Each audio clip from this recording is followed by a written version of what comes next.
Inimiga do Bitcoin, amiga dos bancos, a secretária do Tesouro dos Estados Unidos, a dona Janete, foi acusada de corrupção bancária.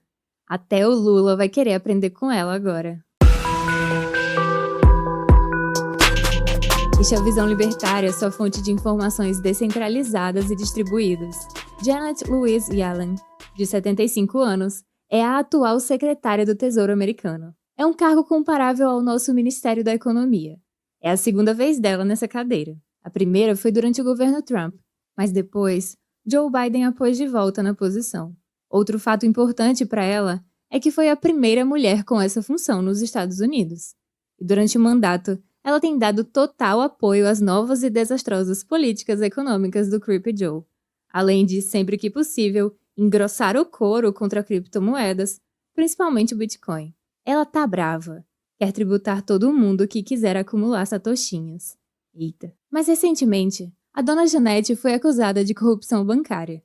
Dizem que ela teria recebido 7 milhões e 200 mil dólares por dar palestras pagas por grandes bancos americanos, como Citi e Citadel. O detalhe é que essas palestras foram feitas online, em plataformas de transmissão de vídeo. E como ela é da turma que tinha que aparecer defendendo e praticando o fique-em-casismo, palestra em 2020 e 2021 foi tudo online. Pois é, 7 milhões de dólares por palestras online em um ano? Haja palestra, hein? Superou o Lula. O que chama atenção é que o patrimônio dela foi avaliado em 20 milhões de dólares. Então significa que em um aninho só, ela conseguiu aumentar em metade só com palestras online pagas por bancos.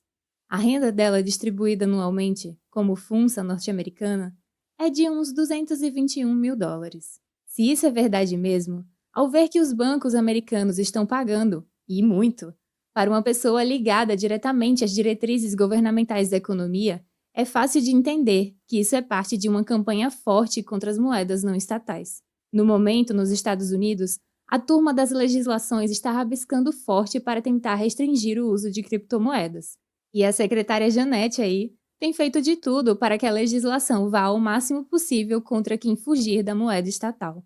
É possível perceber duas coisas interessantes nessa história toda. Primeiro, o óbvio. Os governos percebem como criptomoedas em geral, e especialmente o Bitcoin, têm um potencial gigantesco para atrapalhar as finanças do Estado, já que a natureza da descentralização e do anonimato das transações feitas peer-to-peer dificulta muito a tributação.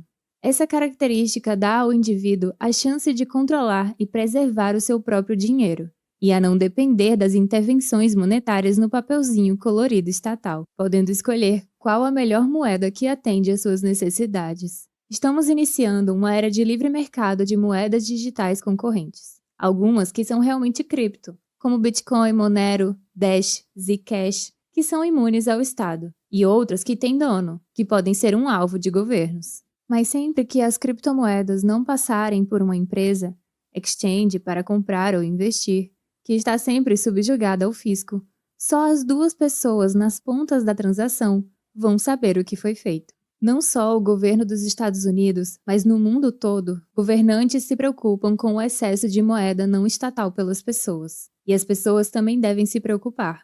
Devem saber que há moedas digitais que, apesar de não serem estatais, têm dono. Por isso, é preciso tomar cuidado com a política monetária que o controlador impõe. E também por serem moedas ligadas a empresas ou grupos explícitos, podem ser um alvo de ataques de governos. A capacidade dos governos de fazerem besteira com a moeda estatal, como emitir desenfreadamente para pagar as lagostas e vinho do alto escalão, varia de estado para estado, mas todos são irresponsáveis com ela em algum nível. Aliás, aproveitando o ensejo, a perda de lastro do dólar, o fim do padrão ouro, acabou de completar 50 anos. Foi em 15 de agosto de 1971. Tem vídeo aqui no canal sobre isso.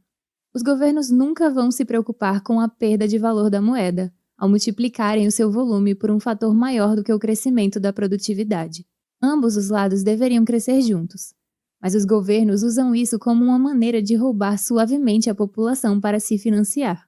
Porque quem usa primeiro o dinheiro novo, usa antes dos preços das coisas terem se ajustado ao aumento da quantidade de moeda. A segunda coisa interessante disso é que ainda tem muita gente que ainda não entendeu o que as criptomoedas podem nos proporcionar. Muito mais o Bitcoin, por ser a que tem mais liquidez dentre as que são imunes ao Estado. Se as acusações forem reais e os bancos estão supostamente comprando o apoio de Yellen, porque querem muito mais leis duras contra o Bitcoin, então eles ainda não perceberam que para eles mesmos, os bancos, há um risco muito maior do que o Bitcoin e outras criptos, que são as moedas digitais estatais, como o Yuan digital ou sistemas parecidos com o Pix no Brasil e o SEPA na União Europeia, que são embriões das moedas dos bancos centrais. Por esses sistemas, as pessoas têm os rastros do dinheiro e das transações diretamente registradas no Banco Central. Com isso, a privacidade monetária acaba, porque deixa de ser necessário existir um intermediário para informar as transações à Receita Federal do país. O governo vai ficar sabendo muito mais facilmente quem são as pontas que transacionaram. E do jeito que a coisa anda, vai saber até o motivo de cada gasto.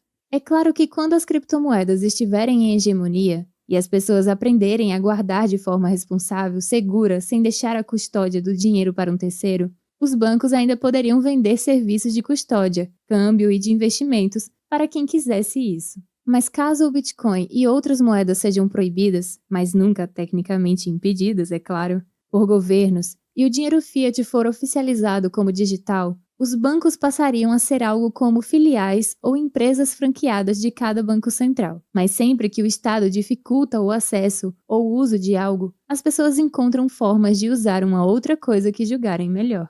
As plataformas peer-to-peer vão se fortalecer por isso. O Bitcoin passado de mão em mão, fora do sistema financeiro oficial, será como as transações com dinheiro em papel.